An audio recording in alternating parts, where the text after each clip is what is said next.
Good morning students. कैसे हैं आप लोग?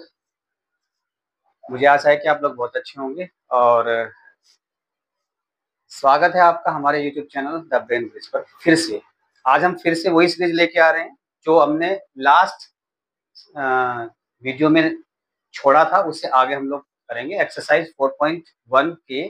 आज हम लोग करेंगे स्टेटमेंट वाले क्वेश्चंस जो कि पूरी तरह से एनसीईआरटी बेस्ड होंगे और कोशिश करेंगे इन सारे के सारे क्वेश्चंस को बहुत आसानी तरीके से, आसान लैंग्वेज से समझने की और करने की। चलिए करते हैं। आपके पास क्वेश्चन आपके स्क्रीन पर दिखाई देगा। मैं इसको क्वेश्चन को पढ़ के आपको बता रहा हूँ और आप उसको पहले रिलेट करना और रिलेट करने के बाद फिर फाइनली इस क्वेश्चन को समझकर करने की कोशिश करना। देखिए क्वेश्चन क्या कह रहा है। ये कह रहा है कि represent the following situations in the form of quadratic equation. यानी आपके पास जो क्वेश्चन दिखाई दे रहा है, ये क्वेश्चन ये कह रहा है कि जो आपके पास सिचुएशन दी हुई है उसको आपको क्वाड्रेटिक इक्वेशन में रिप्रेजेंट करना है। देखिए पहला क्वेश्चन क्या है। The area of rectangular plot is 528। समझ में आ रहा होगा जो दिखाई दे रहा है आपको। मैं एक बार और पढ़ के बता रहा हूँ कि the area of a rectangular plot is 528 metre square. The length of the plot in metres is 1 more than the twice its breadth. We need to find the length and breadth of the plot. अब समझने की कोशिश कीजिए इस question को। क्या है, इसने कहा कि जो एक रेक्टेंगुलर प्लॉट है उसका एरिया 528 मीटर स्क्वायर है, उसकी जो लेंथ है वो 1 more than the twice of the breadth, जो उसकी ब्रेथ है उसका डबल से एक ज्यादा है। तो आपको उसकी लेंथ और ब्रेथ निकालनी है। केवल यहाँ पर क्या है, उसको आपको क्वाड्रेटिक इक्वेशन में रिप्रेजेंट करना है। चलिए देखते हैं कैसे। देखिए सबसे पहले हम लोग क्या करेंगे, हमें ये पता होना चाहिए कि ये क्या है। देखिए ये एक रेक्टेंगुलर प्लॉट है इस तरह से ए बी सी डी। ये इसकी लेंथ है, ये मीटर में है। ये इसकी ब्रेथ है, ये भी मीटर में। तो इसने कहा इस रेक्टेंगुलर प्लॉट का जो एरिया है 528 है। तो यहाँ पर लेंथ भी नहीं दी हुई और ब्रेथ भी नहीं दी, तो हमें क्या करना पड़ेगा, let the length of rectangular plot b equal to x metre. ये हमने एक्स मीटर ली। The breadth of rectangular plot b equal to y metre. अब देखिए इसने क्या कहा है, area of the rectangular plot. किसी भी रेक्टेंगुलर का एरिया क्या होता है, इस लेंथ का और ब्रेथ का मल्टीप्लीकेशन होता है। तो आप क्या करेंगे, इन दोनों की मल्टीप्लाई। तो यहां पर केस फर्स्ट में कह रहा है एरिया ऑफ रेक्टेंगुलर प्लॉट, जो कि आपको गिवन है कितना, 528 मीटर स्क्वायर। यानी एरिया ऑफ रेक्टेंगुलर प्लॉट क्या होता है, length into breadth equal to 528 metre square. Length कितनी ली है आपने, x, ब्रेथ कितनी ली है आपने, y equal to 528 metre square. Equation number first. यहां पर इसको ऐसे लेके चले। आगे देखिए क्या कह रहा है।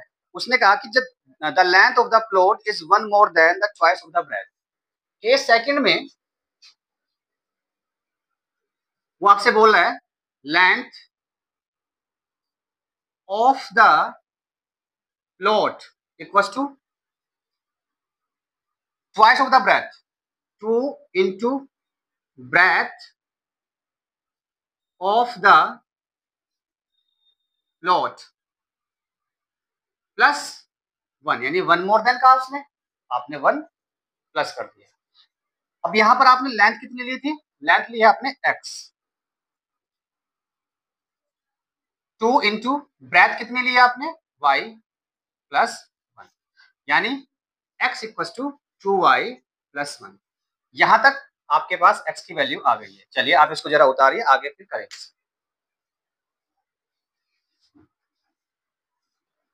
चलिए आप लोगों ने उतार लिया होगा, देखते हैं। चलिए आगे करते हैं थोड़ा सा। देखिए यहां से आपके पास दो इक्वेशन आपके पास बन गई है। पहली इक्वेशन ये थी और दूसरी इक्वेशन ये है, तो हम क्या करेंगे, from equation first and second, पहली इक्वेशन में x और y मल्टीप्लिकेशन में इतना है, दूसरी इक्वेशन में x की वैल्यू 2y + 1 है, तो हम क्या करेंगे, दूसरी इक्वेशन की वैल्यू को पहली इक्वेशन की वैल्यू में पुट कर देंगे, x की वैल्यू रखेंगे 2y + 1, यानी x की प्लेसमेंट करेंगे 2y + 1 into y equal to 528। अब क्या करेंगे, इस y की मल्टीप्लिकेशन इसमें और इसमें कर देंगे, तो y की मल्टीप्लिकेशन 2y में करेंगे तो 2y² plus y equal to 528। अब ये 528 इधर लेके चले जाइए, तो 2y² प्लस y और माइनस के 528 इक्वल टू 0। ये आपके पास एक क्वाड्रेटिक इक्वेशन के फॉर्म में आ गई, और यही आपसे वो चाह रहा था, वो ये कहना चाह रहा था कि आप इसे क्वाड्रेटिक इक्वेशन के फॉर्म में, ये आपका आंसर आ गया। चलिए उतारिए, नेक्स्ट क्वेश्चन करेंगे थोड़ी देर बाद। चलिए बेटा देखते हैं नेक्स्ट क्वेश्चन, स्टेटमेंट का सेकंड क्वेश्चन है। देखिए क्या कह रहा है सेकंड क्वेश्चन, ये कह रहा है कि the product of the two consecutive positive integers is 306, we need to find the integers.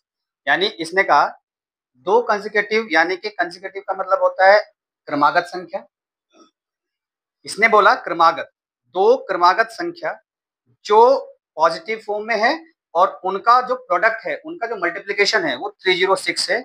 हमें इसमें क्या निकालना है, हमें इसमें इंटीजर्स निकालना है। इंटीजर्स में केवल इतना इस एक्सरसाइज में आपको केवल इतना करना है, क्वाड्रेटिक फॉर्म में लेके आना है, बस क्वाड्रेटिक फॉर्म बनानी है, इसके अलावा आपको कुछ और नहीं करना है, बाकी आगे करेंगे इसमें। देखिए टू कॉन्सेक्यूटिव इंटीजर्स, सबसे पहले आप ये समझने की कोशिश कीजिए कॉन्सेक्यूटिव इंटीजर्स होते क्या है। देखिए जब भी कभी कॉन्सेक्यूटिव इंटीजर्स की बात करेंगे, थोड़ा समझिए, कॉन्सेक्यूटिव इंटीजर्स, इनको लेते हैं, पहला कंसेक्यूटिव इंटीजर x हो जाएगा, दूसरा x + 1, x + 2, x + 3, x + 4 and so on. इसका मतलब समझो, इसने ये बोला है कि भाई कंसेक्यूटिव इंटीजर्स जो कि आपके पास अलजेब्रिकल वैल्यूज पर लिखना होगा, तो वो पहला x लेना, कैसे लिया, फिर उसमें 1+, फिर 2+, फिर 3+, फिर 4+, ऐसे ही आपके पास कंसेक्यूटिव इंटीजर्स बन जाएंगे। इसी में आपके कंसेक्यूटिव इवन नंबर्स होते हैं, कंसेक्यूटिव ऑड नंबर्स होते हैं। तो जब भी कभी आपको कंसेक्यूटिव नंबर्स की बात करें, फिलहाल हम अभी कंसेक्यूटिव इंटीजर्स की बात करेंगे, तो कंसेक्यूटिव इंटीजर्स में केवल क्या होगा, x, x + 1, x + 2, x + 3, x + 4, हमने ये लिया। अब देखिए सवाल में, देखिए इसने क्या कहा है, इसने बोला है कि the product of the two consecutive integers, तो हम क्या करेंगे, let the first consecutive integers, ये मान लेंगे x, let the second consecutive integers equal to x + 1। आपके पास दो कंसेक्यूटिव इंटीजर्स लिए, जो कि पहले दो कंसेक्यूटिव इंटीजर्स थे, ये लिए। अब केस फर्स्ट में अकॉर्डिंग टू क्वेश्चन क्या कह रहा है, थोड़ा समझने की कोशिश कीजिए। वो कह रहा है इन दोनों कंसेक्यूटिव इंटीजर्स का जो प्रोडक्ट है, वो प्रोडक्ट आपके पास 306 है, यानी x into x + 1 equal to 306। यहां से आपके पास क्वाड्रेटिक इक्वेशन बनेगी। क्वाड्रेटिक इक्वेशन बनाने के लिए आपको करना क्या होगा कि x की इस x में मल्टीप्लाई और इस x की 1 में मल्टीप्लाई। तो क्या करेंगे, x की x में मल्टीप्लाई करेंगे x² प्लस x की 1 में मल्टीप्लाई करेंगे x इक्वल टू 306। अब इस 306 को आप इधर लेके चले जाइए, x² प्लस x माइनस के 306 इक्वल टू 0।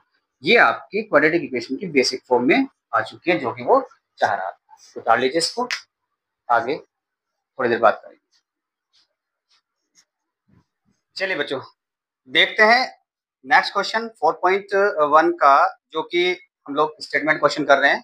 थर्ड क्वेश्चन है। देखिए थर्ड क्वेश्चन क्या कह रहा है, देखिए पहले इसको समझने की कोशिश करना, क्योंकि जब तक आप इसको नहीं समझेंगे ना, तब तक इस पर आप इम्प्लीमेंटेशन नहीं कर सकते। एक्चुअली में क्या होता है बेटा, क्योंकि क्वेश्चन जब तक आप पूरी तरह से नहीं पढ़ पाओगे, क्योंकि क्वेश्चन ही अपने आप में आपको पूरी तरह से सॉल्यूशन देता है। तो आप क्या करें, पहले इस क्वेश्चन को पूरी तरह से रीड करें, 1 बार 2 बार 3 बार 4 बार। जब आप इसको रीड करेंगे तो 50% सॉल्यूशन तो आपको यहाँ क्वेश्चन से ही मिल जाएगा। देखिए कैसे।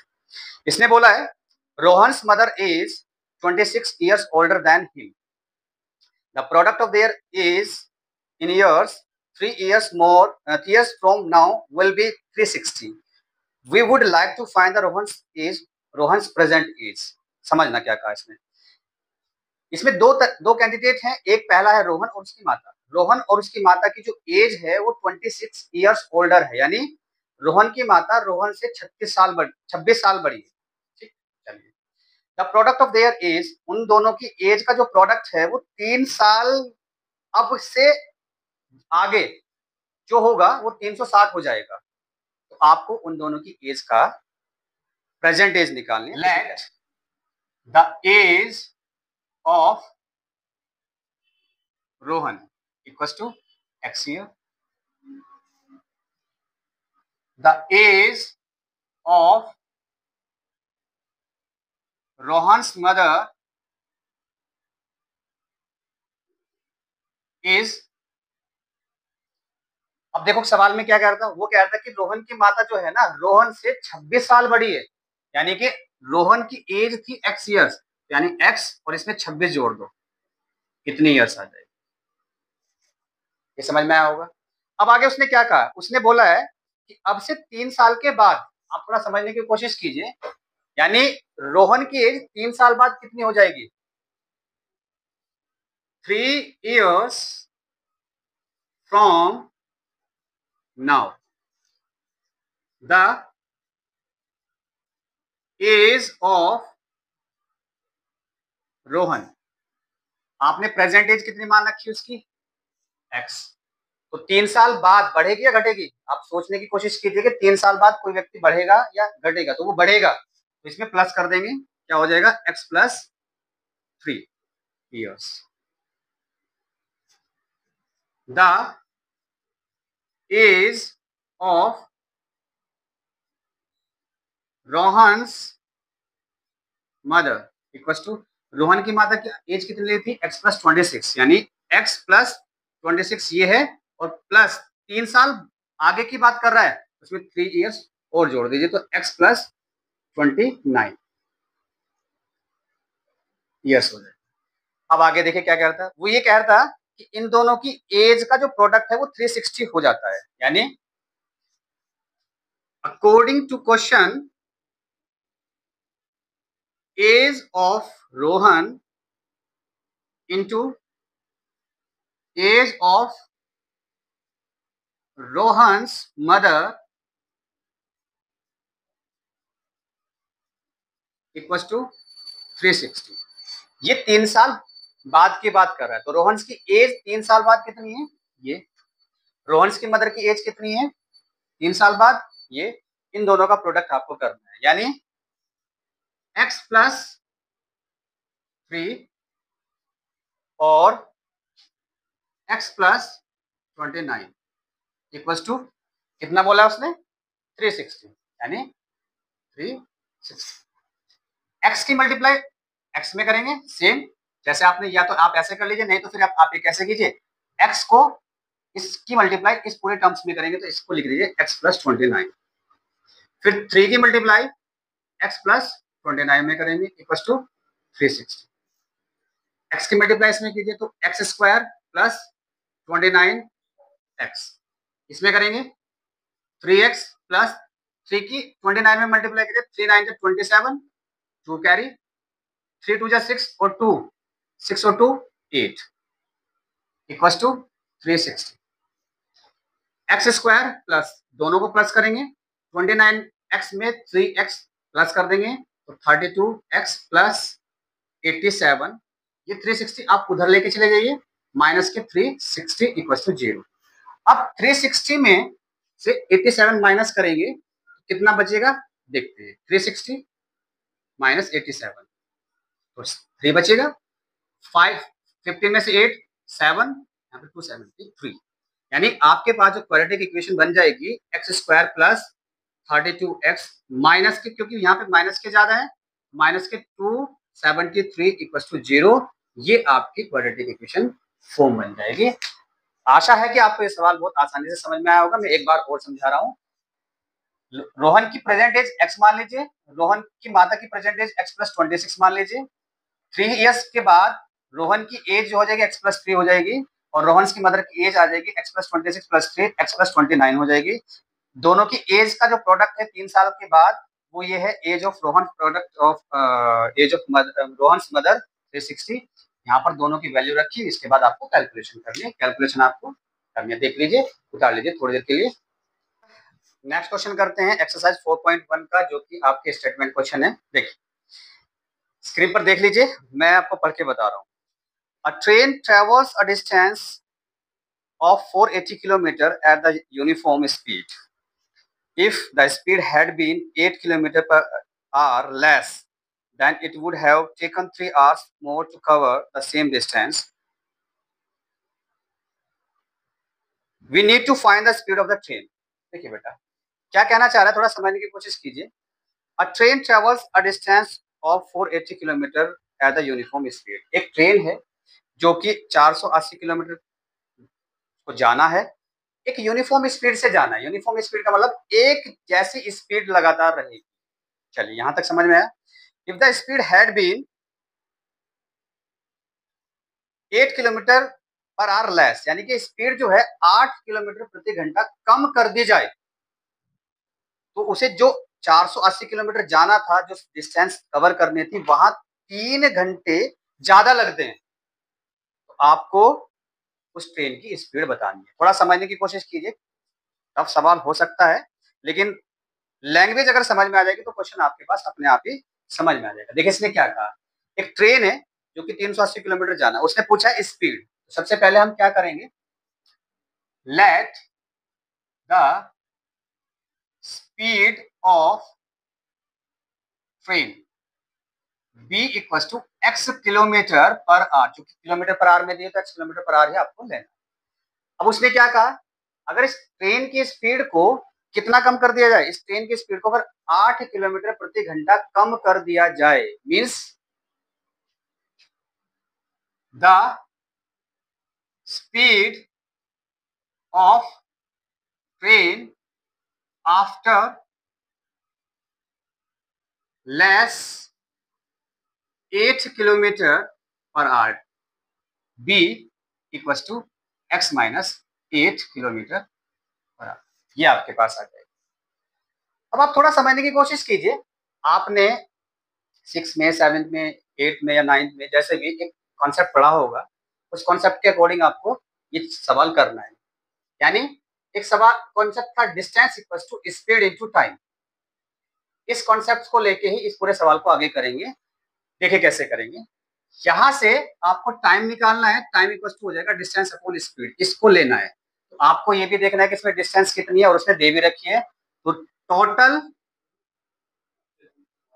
Distance of a train equal to कितना दिया हुआ है, देखिए ये दिया हुआ है 480 किलोमीटर। अब मैंने आपको क्या बताया, इस कॉन्सेप्ट का यूज करके आपको टाइम निकालना है। उसने टाइम कहा है कि वो जो टाइम है 3 घंटे मोर लेती है, इसको हम आगे पढ़ेंगे। तो केस फर्स्ट में सबसे पहले क्या करेंगे, टाइम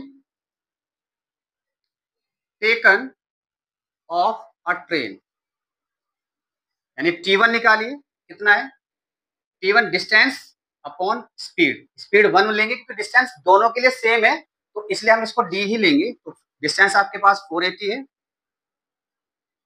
स्पीड 1 जो कि पहली स्पीड थी वो कितनी ली थी आपने, x अपॉन x, ये आ जाएगा टाइम आवर्स में, इक्वेशन नंबर फर्स्ट। अब आप क्या करेंगे, अगेन केस सेकंड में time taken of a train equals to T1 equals to T2 equals to D upon S2। Distance same है, 480 अपॉन स्पीड सेकंड, क्योंकि 8 किलोमीटर लेस कर देते वो x minus 8 kilometre sorry hours. यहां से आपके पास ये आ जाए इक्वेशन नंबर। अब आपको थोड़ा समझना है, क्या समझना है, देखिए यहां पर आपको समझना है कि उसने पहली टाइम्स और दूसरे टाइम के बीच में जो डिफरेंस दिया वो 3 आवर्स का दिया। तो पहले तो आपको यही पता करना पड़ेगा, क्योंकि अगर आपके पास केवल केवल न्यूमरल वैल्यू दी होती तो आप आसानी से समझ सकते हैं कि कौन सा टाइम बड़ा है कौन सा टाइम छोटा है। यहाँ पर थोड़ा समझने की कोशिश कीजिए, ये टाइम और इस टाइम में कौन सा टाइम बड़ा है। तो आप देखेंगे क्या, ये x है और ये x छोटा हो रहा है, तो नीचे छोटा हो रहा है, तो इसका मतलब जब आप इस नंबर से इसको डिवाइड करेंगे और यहाँ से इसको डिवाइड करेंगे तो ये नंबर लेट कर लेते हैं। चलिए x की वैल्यू मान लीजिए मैं 10 लिया, तो यहाँ पर 10 से लेंगे तो यहाँ पर देखो कितना आएगा, 80 को 10 से डिवाइड करेंगे तो आपके पास 48 आ जाएगा। यहाँ से डिवाइड करेंगे और 80 को 10 यहाँ रखेंगे तो 2 बचेगा, तो 240। आप देख सकते हैं कौन सा बड़ा आ रहा है, तो आप देखेंगे ये वाला बड़ा। तो यानी इक्वेशन सेकंड में से इक्वेशन फर्स्ट को माइनस करेंगे, तो ये चीजें आपके लिए आसान हो जाएगी। देखिए कैसे, ये बड़ी इक्वेशन है, तो from equation second and first या सेकंड दोनों में से कोई भी कह सकते हैं, तो 480 upon x minus 8 minus 480 upon x, इन दोनों के बीच का डिफरेंस आपको उसने कितना दिया है, 3 आवर्स का दिया है। तो इस तरह से आप इसको सोल्व कर देंगे। आगे इसको सोल्व करेंगे एलसीएम लेके, एलसीएम लीजिए, दोनों की मल्टीप्लाई कर दीजिए। अगर एलसीएम प्रॉपर नहीं ले पाते तो इन दोनों की मल्टीप्लाई करेंगे, x माइनस के 8 इंटू एक्स, इसकी मल्टीप्लाई इसमें कर देंगे तो 480 की x में मल्टीप्लाई माइनस 480 की x माइनस 8 में मल्टीप्लाई करेंगे इक्वल टू 3। मल्टीप्लाई कीजिए 480 x माइनस इसकी मल्टीप्लाई करेंगे 480 x माइनस 480 इंटू 8, नीचे की मल्टीप्लाई करेंगे ऐसे एक्स स्क्वायर माइनस के 8x इक्वल टू 3, डिनोमिनेटर 1 ले लेंगे, क्रॉस मल्टीप्लाई करेंगे। तो देखिए यहाँ पर लाइक टर्म में 480x माइनस के 480 की कैंसिल हो जाएगा, माइनस के 480 into 8 equal to 3 into x square minus के 8x। अब ध्यान से देखिए, ये 3 मल्टीप्लाई में इसके डिवाइड में चला जाएगा, तो एक्स स्क्वायर माइनस के 8x इक्वल टू माइनस के 480 इंटू एक्स अपॉन 3, इस चीज को डिवाइड कर दीजिए, यानी कि 3 से जब डिवाइड करेंगे तो 3 1 जा 3, 3 6 जा 18, 160। अब यहाँ से आप इसको सोल्व कर दीजिए, एक्स स्क्वायर माइनस के 8x इक्वल टू माइनस के 16 128 यानी कि 1280, इसको आप इधर ले जाइए, एक्स स्क्वायर माइनस के 8x और इधर आके प्लस का हो जाएगा 1280 इक्वल टू 0। ये आपके पास एक क्वाड्रेटिक इक्वेशन बन जाएगी। इसी फॉर्म में आपको लिखना था इसको। अब इसको डाल लीजिए। चलिए देखिए बेटा, एक्चुअली में क्या है, थोड़ा सा स्किप हो गया था। यहाँ पर जब माइनस की माइनस में मल्टीप्लाई करेंगे तो माइनस माइनस प्लस हो जाएगा, यानी कि यहाँ पर प्लस हो जाएगा। ऐसे ही आपको यहाँ पर ये प्लस हो जाएगा, यहाँ पर ये प्लस हो जाएगा, इधर आके ये भी प्लस है, जब इधर आ गया तो ये आपका माइनस हो जाएगा। आप इसी तरह से इसको कर सकते हैं। Thank you. देखिए बच्चों, हम लोगों ने अभी तक 4.1 एक्सरसाइज की है, जिसमें 4.1 के पहला क्वेश्चन केवल क्वाड्रेटिक इक्वेशन को जांच करना था कि क्वाड्रेटिक इक्वेशन है या नहीं। दूसरे क्वेश्चन में हमने स्टेटमेंट क्वेश्चन किए हैं और उन स्टेटमेंट क्वेश्चन में केवल केवल क्वाड्रेटिक इक्वेशन बनाई। तो ये तो हमारा पहला पार्ट था, यानी एक्सरसाइज 4.1 का। अब आगे का जो पार्ट रहेगा आपका, वो रहेगा इन क्वाड्रेटिक इक्वेशन को कैसे सोल्व करना है। तो हमारे यहाँ पे जो कि बोर्ड के लिए पर्सपेक्टिव रहेगा, इनको फैक्टराइजेशन के मेथड से मिडिल स्प्लिट करके सोल्व करना होगा। आगे हम यही करेंगे। चलिए बेटा देखते हैं, हम 4.2 के रूट्स जो कि क्वाड्रेटिक इक्वेशन के रूट्स निकाले, तो हम लोग रूट्स निकालेंगे। देखिए क्या है, सबसे पहले तो आप ये समझिएगा रूट्स होता क्या है। देखिए किसी भी क्वाड्रेटिक इक्वेशन में, जैसे मान लीजिए आपके पास बेसिक फॉर्म में ax square plus bx plus c equal to 0 है, तो इस क्वाड्रेटिक इक्वेशन के दो रूट्स आएंगे जो कि सिंबल के फॉर्म में आपको दिखाया गया है, एक तो होगा अल्फा और एक होगा बीटा। यानी ये दोनों रूट्स प्लस प्लस में भी हो सकते हैं, प्लस माइनस में भी हो सकते हैं, माइनस माइनस में हो सकते हैं, और ये दोनों रूट्स इस क्वाड्रेटिक इक्वेशन को पूरी तरह से संतुष्ट करे। चलिए कैसे निकालेंगे देखिए। सबसे पहले आपके पास पहला क्वेश्चन है x square plus 5x plus 6 equal to 0। यहाँ पर 6 और एक्स स्क्वायर का कोफिशिएंट कितना है यहाँ पर 1, इन दोनों की मल्टीप्लाई करेंगे, तो यहाँ पर मल्टीप्लाई करेंगे तो 1 इंटू 6 इक्वल टू कितना आ जाएगा 6।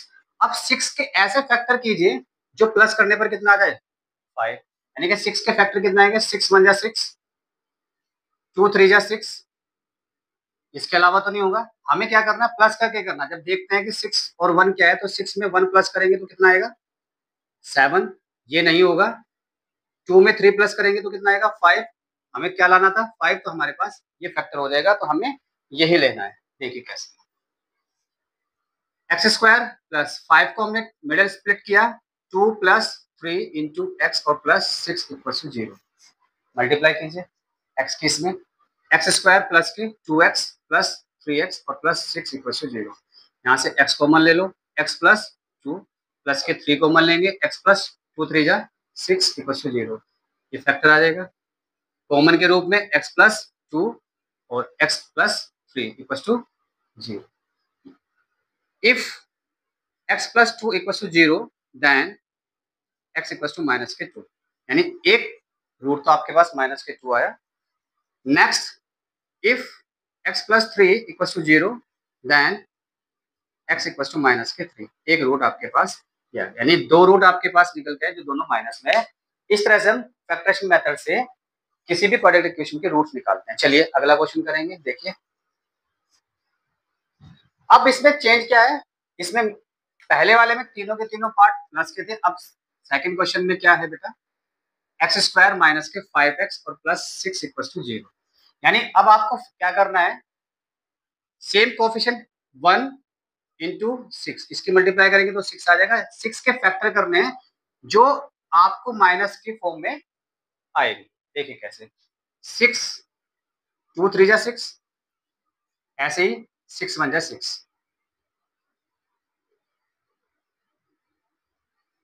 तो जब हम देखते हैं तो यहाँ पर हमें लाना कितना है 6, यानी 6 में -1 करेंगे तो 6 5 आ जाएगा, लेकिन 6 की मल्टीप्लाई -1 में करेंगे तो माइनस के 6 आएगा, जबकि हमें लाना किस चीज का प्लस का, तो ये तो होगा नहीं। 2 की मल्टीप्लाई 3 में करेंगे हमारे पास 6 आ रहा, तो माइनस के 2 माइनस के 3 अगर हम करते तो माइनस के 5 हो जाएगा। सेम माइनस के 2 की मल्टीप्लाई माइनस के 3 में करेंगे तो प्लस के 6 आएगा, तो हमारा फैक्टर सेट बैठता है ये वाला। तो यानी हम क्या करेंगे मिडिल स्प्लिट में 5 को इस तरह से कन्वर्ट कर देंगे, कैसे एक्स स्क्वायर माइनस यहाँ पे क्या करेंगे 5 को लिखा है 2 प्लस 3 या 3 प्लस 2 लिख दीजिए, x और प्लस के 6 इक्वल टू 0। तो एक्स स्क्वायर माइनस के 2x माइनस के 3x और प्लस के 6 इक्वल टू 0। यहाँ से फैक्ट कॉमन लेंगे x माइनस के 2 माइनस के 3 x माइनस के 2 3 या 6 इक्वल टू 0। यहाँ से कॉमन x माइनस 2 और x माइनस 3 इक्वल टू कितना आ जाएगा 0। If x minus 2 equal to 0 then x equal to 2। If x minus 3 equal to 0 then x equal to 3, यानी यहाँ पर भी दोनों फैक्टर आ गए आपके x के, दोनों प्लस के। चलिए उतार लीजिएगा। नेक्स्ट क्वेश्चन करेंगे बेटा। नेक्स्ट क्वेश्चन में क्या है थर्ड पार्ट में इसके x square plus x minus के 6 इक्वल टू 0।